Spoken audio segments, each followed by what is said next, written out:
So I picked these ASICS GEL-NYCs, and I picked them up on sale, and just thought I'd give these a try as well. It's a different model, and they've become popular over time recently, so I thought I'd give them a whirl.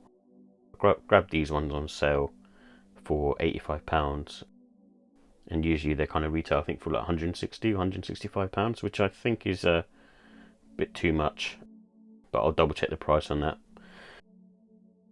However, what I will say is it has sort of leather materials throughout the sort of paneling, so that's maybe why they're charging a bit more for it.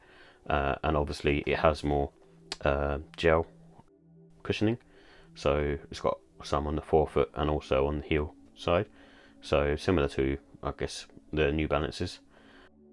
But it's a cool sneaker. It's more kind of, even though it's a runner and it's a mesh sneaker, I think the colours sort of lend themselves well to more on the sort of autumn winter time really.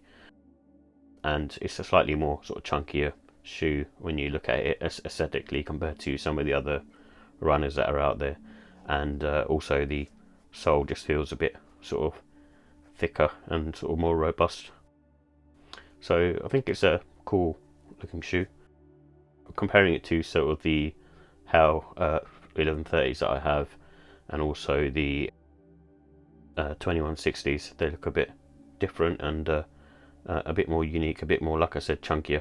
So I think it's a cool sneaker, and just looks good. I'm not sure, I mean, it doesn't claim any sort of waterproofing either, but the material feels a bit sort of rough, especially around sort of the mesh area, almost like it would kind of reflect water off of it, but probably not, I imagine. And usually with the ASICs, they come with an Ortholite insole as well, so good for comfortability. So definitely worth grabbing these if you can. I've seen a lot of ASICS type trainers on sale, clearing out the old stock to introduce sort of the spring collection.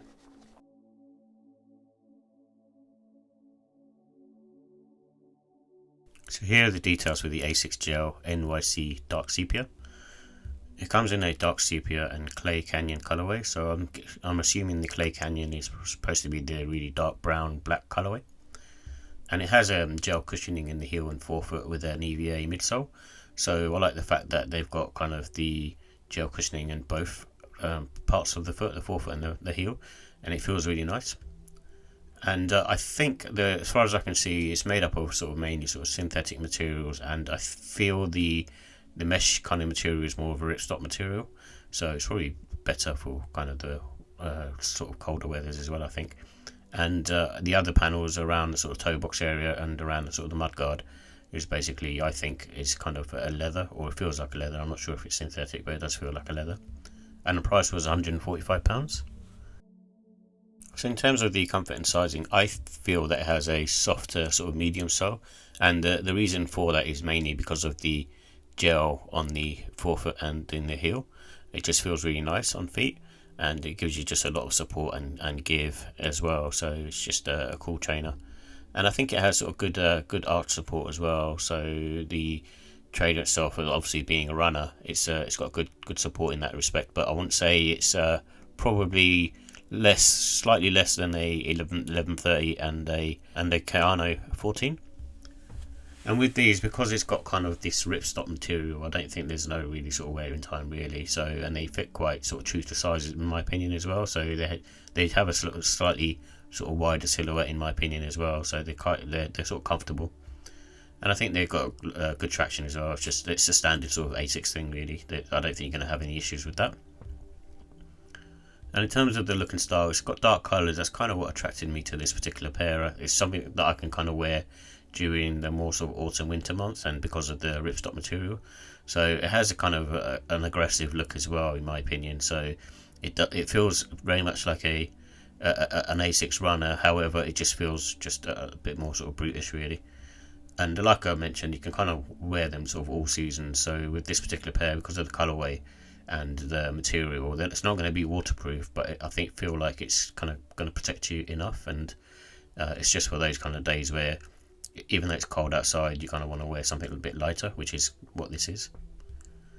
And I think mainly with this one you can just wear it casual. I don't really think you can dress them up. It's just got kind of this crazy sort of ASICS aesthetics to them, whereas a lot of wavy lines all over the place. So I think casual is probably good for this one.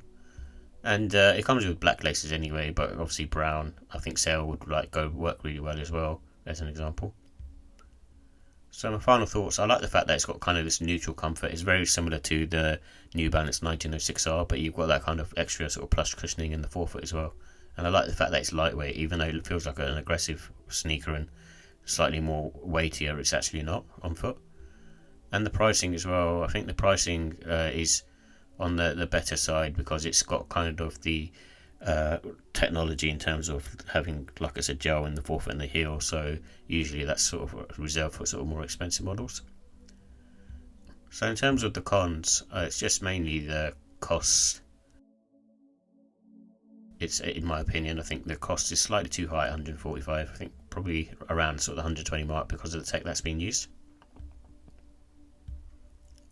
And in terms of the ratings, I give the look and style a 4 out of 5. I think it's a nice sneaker. It's not like the top of the range, and I've seen other sort of NYCs for better looking colorways, and it's just more on the aggressive side. So it depends on what you like. And in terms of the comfort, I give that a 4 out of 5. It's not top notch, but it's still very nice. It's very easy to wear and similar to, like I said, the 1906R. And in terms of quality, I give that a 5 as well. So I think they've done a good job on this one. And I again, with sort of the ASICS stuff, I don't see any kind of issues with like glue stains or material panel issues or anything like that, or stitching issues. So I can only give them a 5 for that. And the pricing, I think, just slightly on the higher end, but other than that, it's good to go, I think. And overall, I give it a 4. I think it's a solid trainer. I think if it was a different colourway, something more lighter, I'd probably prefer it. But I picked this up on sale for just under half price, so I can't really argue with that.